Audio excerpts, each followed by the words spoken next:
What is the minimum number of unequal vectors to result into a null vector? कितने unequal vector होंगे तब हमारे पास जो है नल वेक्टर प्रोड्यूस होगा? Explain with the help of diagram. The minimum number of unequal vector to result into a null vector should be 3। इस diagram के मुताबिक 3 नल वेक्टर्स होने चाहिए, तब हमारे पास जो एंड रिजल्ट होगा नल वेक्टर होगा। यानी कि हमारे पास अनइक्वल वेक्टर्स कितने होने चाहिए? 3 अनइक्वल वेक्टर्स होने चाहिए, तभी हमारे पास एक अनइक्वल या नल वेक्टर आ सकता है। For that we have to add them such that they form 3 sides of a triangle.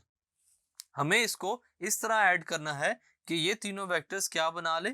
एक एक साइड बना ले किसकी? ट्रायंगल की। So in order to draw resultant vector by using head to tail rule, we have to join the tail of first vector a to the head of last vector c।